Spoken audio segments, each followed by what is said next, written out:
آج جشن عید میلاد النبی صلی اللہ تعالی علیہ وسلم کی مبارک ہو. خصوصاً ہمارے اس مسجد ابو ہریرہ کے جتنے بھی سامعین یہاں آج اس محفل میں تشریف لائے ہیں ان سب کو میری طرف سے مبارک ہو. میں نے آپ کے سامنے اللہ کے کلام سے ایک آیت مبارکہ تلاوت کی جس کا مفہوم ہے کہ نبی پاک صلی اللہ تعالی علیہ وسلم کسی ایک قبیلہ، کسی ایک خاندان، کسی ایک ذات قبیلہ کے نہیں. اللہ نے صاف فرما دیا وما ارسلناک الا رحمۃ للعالمین کہ میرا جو محبوب ہے یہ تمام جہانوں کے لیے رحمت بن کر آیا ہے،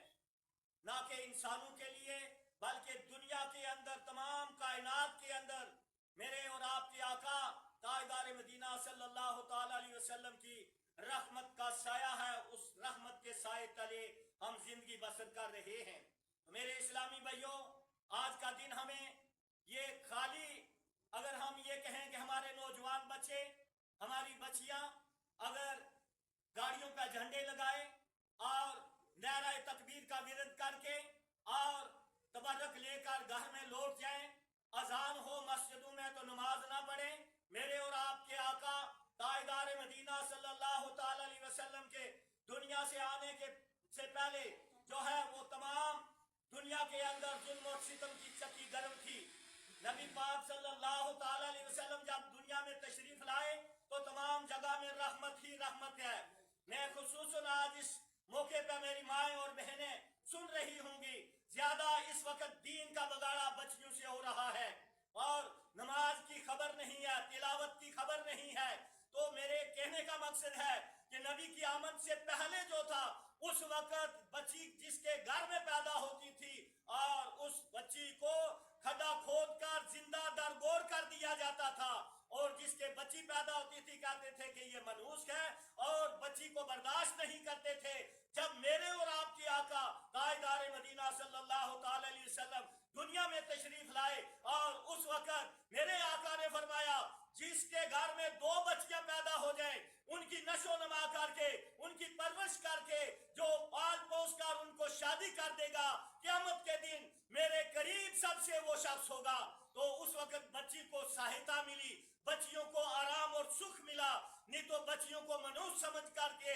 زندہ درگور کر دیا جاتا تھا. تو میں آج اس پروگرام کے جشن غسل میلاد مصطفیٰ صلی اللہ علیہ وسلم کے موضوع پہ لب کشائی کرتے ہوئے میں اپنی ماؤں بہنوں کو دعوت دوں گا کہ خدا را یہ جس قدر بھی آپ کو پرورش ملی ہے، جس قدر بھی آپ کو عزت ملی ہے، عورت کا مرتبہ ہی جو ہے وہ مطلب ہی پردہ ہے تاکہ یہ پردے میں رہیں. لیکن آج میری مائیں بہنیں جو ہے پردے کو چھوڑ کر بازاروں کی سیر، سنیما ہالوں کی شان بنی ہوئی ہے اور کوئی خبر نہیں ہے. میرے آقا تاجدار مدینہ صلی اللہ علیہ وسلم کے فرمان کے مطابق جب میری مائیں بہنیں زندگی گزاریں گی تو خدا کی قسم دنیا میں بھی ان کو امن و سکون ملے گا اور آخرت میں بھی امن و سکون ملے گا. تو میری یہاں آج میلاد کے موضوع پہ گفتگو کرتے ہوئے میں مرد و خواتین سے التجا کروں گا کہ خدا را خود بھی نماز پڑھیں اور اپنے بچوں کو دینی ماحول میں ڈال کر یہ نشہ چیزیں، یہ جتنی بھی منع کردہ چیزیں ہیں میرے آقا تاجدار مدینہ صلی اللہ علیہ وسلم نے منع فرمایا. آج کا بچہ اور بچی سب کچھ استعمال کر رہے ہیں اور معاشرے اور سماج کے اندر جو ہے سیاہ دبا بنے ہوئے ہیں. ہوگی نماز نہیں پڑھیں گے میں بھی اور آپ بھی گناہگار ہوں گے. تو آج اس موقع پہ عید میلاد النبی صلی اللہ علیہ وسلم کے موقع پہ ہم یہ وعدہ کرتے ہیں کہ اللہ تعالیٰ مجھے اور آپ سب کو جو ہے جب بھی اذان ہو تو مسجد کی حاضری قبول کرے. میلاد یہی اعلان کرتی ہے، میلاد کا مقصد ہی یہی ہے. اور انسان کے بارے میں شیخ سعدی رحمۃ اللہ علیہ نے فرمایا ابر و باد و ماء و خورشید فلک در کارن تاتو نانے بکا فالی با غفلت نہ خوری.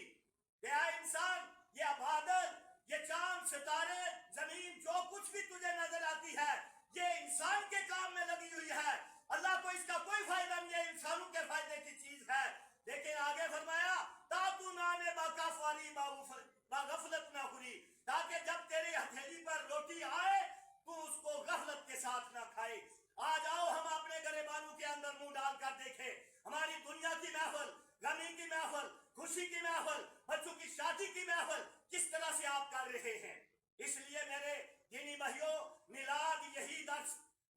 کا درس ہے یہی کہ صراط مستقیم کے راستے پہ چلیں اور معاشرے اور سماج کی برائیوں کا گلا گھونٹیں, ان کا کلا کما کریں اور نبی کی سنتوں کو وافر تعداد میں جو ہے پھیلانے کی کوشش کریں. دعا کریں کہ اللہ پاک ہمارے